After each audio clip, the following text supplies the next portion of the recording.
Oh, yeah? Oh, that's kind of cool. Sweet. Hey, Jeff, what's going on over there? Oh, not a whole lot. Apparently, Poop Shoot is working on a project or something. Oh, yeah? Well, that's neat. Yup, and it looks like we have a new episode to start. Then let's get to it. Yes, let's do it. So, hello and welcome to a new episode of B-Movie Enema, the series. I'm Jeff Arbuckle, Enema Man. That's Nurse Disembody, nurse on staff. And down here is the great B-Movie Poop Shoot. Now, around here, we watch movies and invite you to watch them with us, I guess. But let's see what the Poop Shoot has for us this week. This season has had some pretty good movies for the most part. I'm looking forward to what we have this time around. All right. Well, looks like this week we're going a little modern. How's that sound, Nurse? Sounds pretty good to me. What you got there? Why, it's Island of the Dead from the far-off year of 2000. Now, Island of the Dead is actually a Canadian production set in the United States starring a British actor. Somehow the math works out correctly in that whole thing. Gosh, this is kind of crazy how twisty-turny that international description became. Yeah, but we'll make it through, Nurse. This comes from writer Peter Koper. Now, Koper was born in Germany to Polish parents. His mother was actually a Holocaust survivor. And at the age of 16, he attended the March on Washington for Jobs and Freedom and heard the Martin Luther King I Have a Dream speech. Later in college at Johns Hopkins University, Koper was considered a giant in the journalism department. Later, he went on to get a paid gig as a reporter for the Baltimore Afro-American, aka the Afro, and he was still a student when he got that job. But for the most part, Koper's biggest achievements came as a reporter and journalist. However, in 1990, he started getting involved in TV, with which included a stint writing for America's Most Wanted. Now, while he had a few credits on shorts and documentaries, the 90s would bring with it a new career for him as a TV and film writer.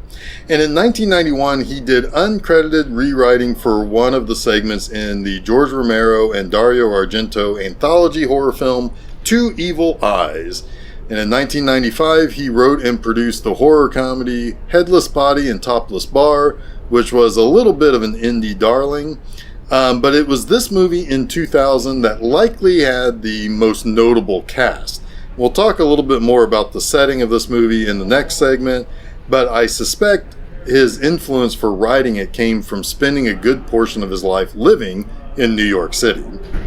It's crazy how huge Koper's Wikipedia page is, and he's really not much of a movie or TV guy. Oh, for sure. I mean, he's definitely best known for being, more of the serious journalist writer than he is for having written for TV shows and being mostly a horror guy. But directing this movie, we have Tim Southam. Now, Southam is working to this day. I mean, Southam is much more of a TV guy. He's only made a couple of feature films. One of these, Sadie and Suzanne, is less than an hour. But this was early in his career. He got started in the early 90s doing shorts, but then transitioned to films, documentaries, and TV by the mid-90s to early 2000s. And the shows he worked on, especially recently, are quite well known. He's directed episodes of The Walking Dead, Daryl Dixon, One Piece, American Gods, Lock and Key, Lost in Space, Nosferatu, Bates Motel, Bones, and House. So, some of his work goes well beyond just directing episodes, too. He served as executive producer on Lock and Key and One Piece, and was a producer on the very well-liked Bates Motel. So yeah, Southam isn't someone to sneeze at either, and while this was early in his career, he's definitely made something of a name for himself. In fact, he sits on the executive board for the Directors Guild of Canada, and he had a stint as the chair of the National Directors Division of the Guild and was national president of the Guild too. So I guess what you're saying is that we should expect something big from this movie? After all, it's got a big deal guy who did a lot of cool journalism and one of the highest ranking people in the Canadian Directors Guild. It's gotta be good. Oh. Ooh, spooky kids jump roping with creepy music. Yeah, I guess this movie kind of gets it as to how to set a tone. Though, well, sometimes it does seem like those kids are in this movie more than our two main actors. Yeah, I suppose so. I do like that this movie has a cool real-world setting. Yeah, so I mentioned that I thought Peter Koper was inspired on this script based on the fact that he lived in New York City. So that brings us to the story of Hart Island.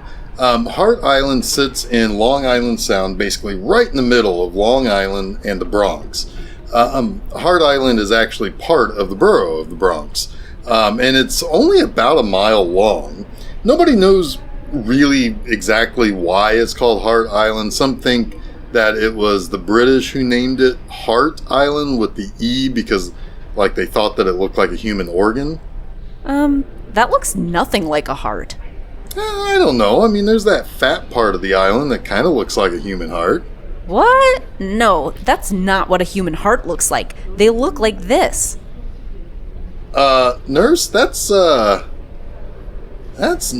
what hearts really look like. Of course it is. When I went to nurse school, we were taught that that's what they look like. I've seen my own x-ray that shows my heart looks like this. But hey, this is what mine looks like. Oh, gross. What's wrong with you? Wait, whoa. You have a cartoon heart, don't you? I have no idea what you're talking about. Anyway, in 1654, an English doctor named Thomas Pell bought the island as part of a larger land purchase from the Native American tribe known as the Sewanoi. Once the United States won its independence, the island officially became part of the state of New York, but remained private for a while. In the early 1800s, it became a popular location for bare-knuckle boxing fights.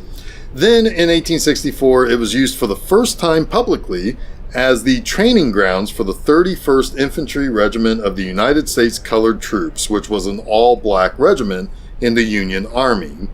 Later that same year, it became the site of a POW camp for Confederate soldiers. However, Hart Island is best known today for being a large public cemetery. The first burials that occurred there were during the Civil War for 20 or so Union soldiers. In 1868, New York City bought the island. In the following year, the first civilian person to be buried in the city burial ground on Hart Island was Louisa Van Slyke. 90 years later, Hart Island burials passed 500,000. That number today has surpassed 850,000. Now, typically, at least up until the COVID-19 pandemic, the burials were carried out by prisoners from nearby Rikers Island. And speaking of demics, the 1870 yellow fever epidemic led to Hart Island being used as a quarantine station. There was once a psychiatric hospital as well as homes for delinquent youth and elderly prisoners. There was even once an amusement park for folks who lived in Harlem. A lot going on there in just a mile's worth of space. Yeah, no doubt. But for the most part, Hart Island's identity is that of a potter's field, also known as a public cemetery. Since the dawn of the 21st century, public burials have slowed there, but a lot of people buried there are those who either had no one to claim their remains after their death, weren't identified by a loved one before the body needed to be removed from the morgue, or those who could not afford burials in regular cemeteries. And also infants and stillborn babies whose parents signed over the rights to a city burial, not fully understanding what they were actually signing and what it actually meant. Sheesh, way to have a really uplifting episode, Jeff. Well, how about something creepy then? Anything would be better than hearing about babies being buried on Hart Island. Alright, so check this out. Sometimes a potter's field might be the place you bury dismembered body parts from crimes or, I suppose, accidents that led to severed limbs or, I don't know, maybe body parts removed in operations. Either which way, there are actually loose body parts in some of those graves. Okay, that's kind of dark, but kind of cool. Right? But anyway, there's a lot of engineering that goes into how people were buried in the mass graves there. But the number of children buried there sharply decreased since New York passed a state law to ensure every pregnant woman had health insurance to help with their pregnancies that went into effect in 1997. More recently, the people who have been buried there have started to be a lot more varied. Some of the more recent burials have been people who would not typically be subject to a city burial. Those more recent burials are single occupant, actually marked graves. Single occupant? What else are you going to call that? Fair enough. Alright, so we're going to get back to the movie, and when we come back, we'll talk about a few of the people in the movie. So, what is actually up with those kids jumping rope? Yeah, it's an awful lot of that, huh? But it must be part of Talisa Soto's character's whole backstory or something. Like, maybe that kid was a kid that she couldn't find or get identified or something, or it's the kid she's trying to get identified now. I honestly didn't pick up on that right away. It seems to specifically haunt her when she's doing her job. Anyway, let's talk about the cast, and we'll start with Talisa Soto. Talisa Soto was born in 1967 in New York City. She got her start as a model at age 15. She went out to Paris, which landed her a photo shoot for Vogue. And with that layout in Vogue, Soto was soon appearing in fashion mags one after another. She got her first role in 1988 in the movie Spike of Bensonhurst, a comedy starring Ernest Borgnine. However, that very same year, she got cast in the breakout role of all breakout roles for young, attractive actresses.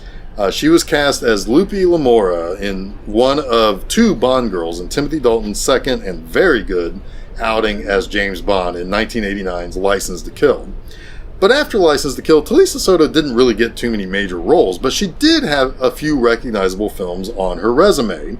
Her biggest roles in movies after her turn as Lupe Lamora were as Katana in 1995's Mortal Kombat.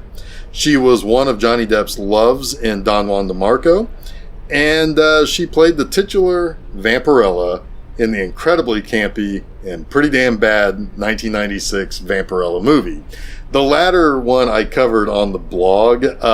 It's got a somewhat interesting backstory where director Jim Wynorski didn't really want Soto for the part of Vampirella and was kind of working under protest. But if there's one reason to watch it, it's for Roger Daltrey's villain character, where he is chewing the scenery all over the place. But for a little while, she was married to Costas Mandylor. But after appearing in the notoriously bad Ballistic X vs. Sever, Soto retired from acting. She had married Benjamin Bratt by then, whom she is still married to this day, and raised a family with him. On our way to Hart Island on the ferry, we meet Robbie J. Man, when he starts flipping out and swatting flies away, everyone else is just like, yeah, we should probably just, not go over there and help. Right? That was peculiar, but I loved it when the one dude, when he and the one dude were out running around with the watch. I mean, it was silly. But anyway, Robbie J is played by Yassine Bey, formerly known as Mos Def. Bey is one of the greatest DJs of all time. He got his start in the mid-90s, and by the end of the decade, he launched his very own really successful solo career. Now, Bey had been acting for most of his career as it was. In 2004, he appeared as Vivian Thomas in the TV movie Something the Lord Made, which got him a bunch of nominations for his role, including an Emmy nomination for lead actor in a miniseries or movie. The following year, he had his most mainstream feature film role as Ford Prefect in the big-budget film adaptation of The Hitchhiker's Guide to the Galaxy. Tony, one of the Rikers guys doing the burials and the guy who kind of wins Talisa Soto's Melissa O'Keefe's heart, I guess, is Bruce Ramsey. Now, Ramsey's had a bunch of credits. 1993 would be his big breakout year as he played Carlitos in Alive and Ricardo in Killing Zoe. In 1996, he had the lead in Hellraiser Bloodline, and he worked pretty regularly since the early 90s. He still works today. Are we to believe that Tony and Melissa are going to be a couple? How does that work? Isn't she a cop and he's a prisoner? Did the flies bring them together? Do they hold each other at night, every night in bed, and talk about maggots and all the seriously messed up stuff they saw on the island? Hey, the heart wants what the heart wants, especially on Heart Island. Maybe she just likes bad boys. Yeah, sure, why not? Of course, the big star in this is Malcolm McDowell. In this, he is playing Rupert King. King is a real estate tycoon and has bought Heart Island with the intent to build a city for the poor and the homeless. Now, Nurse, I gotta ask. Is Rupert King supposed to be Donald Trump? Exactly. I love it when you watch these old movies, or at least older and before the time in which Trump became a public figure in the American political arena, and you see a character that just has to be based in some way on him. New York real estate tycoon? Check. Runs beauty pageants? Check. Offhandedly says that he has extracurricular activities with the beauty pageant contestants? Check. He's supposed to be Donald Trump. Anyway. Oh, also, I kind of wonder if the whole idea of building Hope City on Heart Island is to remove the poor and homeless from the streets of New York City, too. We find out that there's a little bit more of a plot to experiment on people in general, but okay. Anyway, Malcolm McDowell's big break came in 1968 with If, which would be named one of the best British films of the 20th century. It's also one of the most influential counterculture films in British film history, if not the most important. But that caught the eye of the master, Stanley Kubrick, who then cast him as Alex DeLarge in A Clockwork Orange. Later, he would continue to be huge presences in movies, from playing Caligula in the infamous 1979 film produced by Penthouse tycoon Bob Guccione. That very same year, he played H.G. Wells in the Nicholas Meyer-directed Time After Time. In 1982, he appeared in Cat People and narrated my favorite documentary growing up, The Complete Beatles. In 1983, he was in Get Crazy, playing a parody of Mick Jagger. And by the mid-'80s, though, his big roles were kind of behind him. But in 1994, he would go on to live in infamy in the parlance of Star Trek. Here we go. Yep, McDowell was tapped to play the evil Tolian Soren, a man desperate to return to the bliss of the stellar anomaly known as the Nexus, that traps people outside time and space in a world where their fantasies build the perfect existence. In Star Trek Generations. To stop Soren, Captain Jean-Luc Picard travels into the Nexus to find Captain James T. Kirk, who had also been sucked up by the space ribbon in an earlier time, and they confront Soren. Malcolm McDowell became known as the man who killed Kirk when he blasts the bridge Kirk was on and causes it to fall, crushing the greatest man to ever exist in the future. Jeff, are you okay? I'm fine. I'm fine. Maybe. Do you need a minute? Yes, please. Okay, well, let's get back to the conclusion of Island of the Dead, and we'll come back and wrap things up. And that was the swarming and wormy conclusion to Island of the Dead. Now, when I first heard of this movie, I thought it would be like a zombie movie. I mean, zombie movies were, just on the precipice of making a big comeback with Resident Evil and Zack Snyder's remake of Dawn of the Dead, but no. Nope. Flies. And maggots. Man, and those maggots are everywhere. I mean, they cut the phone lines, they bust out of a dude's body, they replace a guy's chewing tobacco. Yuck. Yeah. By the way, that guy with the chewing tobacco, the pilot of the ferry... Yeah? Yeah, he makes two pretty deep cuts in terms of television references. The first was the mention of Lancelot Link, which was a chimpanzee who was a secret agent that was kind of related to Get Smart. The other deep cut mention was the show Tequila and Benetti, which was a comedy drama about a cop and his dog partner. Now, by the way, the dog talks. Well, at least to us, the audience, I don't think anybody else I don't know. Anyway, the dog talks. Interestingly enough, the year 2000, the same year as Island of the Dead, featured the return of Tequila and Benetti in Italy. Alright, so yeah, I guess the dead of Heart Island wanted to get revenge on, Rupert King. However, those supernatural flies and maggots also killed other people. Don't ask me why, Personally, I found the movie to be vaguely interesting on a couple of levels. One, the movie is rated R, but for some gruesome images and language, but it also kind of looks like a TV movie. Also, for whatever reason, this copy we showed had a blurred out centerfold, which came from a 1998 Playboy magazine, because that was the centerfold spread of Tiffany Taylor. The only way we would have known that would have been thanks to IMDb's trivia page for this movie, or if we saw the unedited version. 2, this movie looks freaking miserable.